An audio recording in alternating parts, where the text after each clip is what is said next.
नीति की शुरुआत की। 1970 में उनका ग्रेजुएशन पूरा हुआ, लेकिन वो स्टूडेंट यूनियन के प्रेसिडेंट बनने का चुनाव बिहार गए। इसके बाद उन्होंने अपनी आगे की पढ़ाई जारी रखी और भाई के साथ दिहाड़ी पर चपरासी का काम भी किया। मगर फिर आया साल 1973, जब चुनाव जीतकर लालू पटना यूनिवर्सिटी के स्टूडेंट यूनियन के प्रेसिडेंट भी बन गए और इस उभरते हुए युवा राजनेता पर नजर पड़ी जयप्रकाश नारायण की। कहा जाता है कि 1974 में बिहार मूवमेंट के दौरान जेपी को बचाने के चक्कर में लालू ने पुलिस से काफी मार खाई थी। इसके बाद वो बुरी तरह से जख्मी भी हो गए। जेपी समझ गए कि ये बिहार की राजनीति में एक उभरता हुआ तारा है। उन्होंने लालू को अपने साथ जुड़ने का मौका दिया, मगर फिर आया आपातकाल, जिसमें सभी बड़े नेता गिरफ्तार हो गए और बिहार की पुलिस इस छात्र नेता को भी गिरफ्तार करने के लिए ढूंढ रही थी। मगर कई महीनों तक पुलिस की नाक में दम करने के बाद जब लालू पकड़े गए तो वो पुलिस की जीप पर चढ़ गए और अपना कुर्ता फाड़कर जोर जोर से चिखने लगे। उनके बदन पर डंडों के निशान बने हुए थे। कहा जाता है कि वो लालू प्रसाद यादव के पॉलिटिकल करियर का टर्निंग पॉइंट था, क्योंकि इमरजेंसी हटने के बाद 1977 में जनता पार्टी ने उन्हें छपरा से टिकट दे दिया और भारी बहुमत से चुनाव जीतकर लालू प्रसाद यादव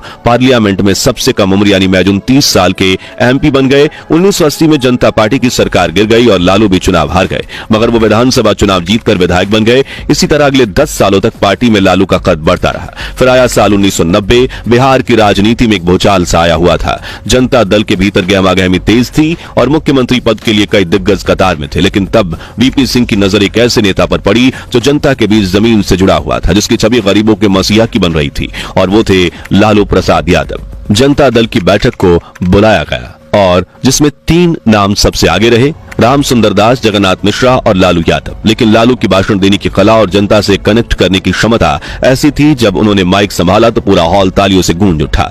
नतीजा ये हुआ कि 5 मार्च 1990 को लालू प्रसाद यादव बिहार के मुख्यमंत्री पद की शपथ लेते हैं। एक ऐसा नेता मुख्यमंत्री बनता है जिसकी जड़ें सीधे मिट्टी से जुड़ी थी, जो भैंस पालता था, जो कभी खुद चपरासी की नौकरी करता था। जब वही शख्स बिहार की कुर्सी पर बैठा, यहाँ मैं आपको एक दिलचस्प किस्सा सुनाता हूँ। तो मुख्यमंत्री बनते लालू प्रसाद यादव बिना किसी राजनीतिक शोरगुल के, बिना किसी सिक्योरिटी का लाभ लश्कर लिए सीधा अपने गांव फुलवरिया पहुंचे। ना कोई हेलीकॉप्टर, ना कोई लाल बत्ती, बस वही पुराना अंदाज, वही मिट्टी की खुशबू। और वहां जाकर वो सीधा एक भैंस पर बैठ गए और सवारी करते हुए अपने घर पहुंचे, जहां उनकी मां चूल्हे पर खाना बना रही थी। अब लालू उसके पिछड़े हुए वर्ग से थे, जिसे उस दौर में अछूत माना जाता था। उनके कुएं अलग होते थे, हैंडपंप अलग होते थे और समाज में सही दर्जा तक नहीं दिया जाता था। आज वही लालू अपनी मां को बताना चाहते थे कि मैं खुद को बड़ी जाति का बताने वाले उन्हीं लोगों का सरदार बन चुका हूं, यानी बिहार का मुख्यमंत्री बन चुका हूं, और वही लोग अब मेरे लिए काम करेंगे। लेकिन उनकी मां को यह तक मालूम नहीं था कि मुख्यमंत्री क्या होता है, इसलिए उन्होंने अपनी अम्मा से कहा, मां मैं हथुआ का राजा बन चुका हूं। दरअसल हथुआ उनके घर के पास की तहसील है और उनकी मां के लिए बेटे का हथुआ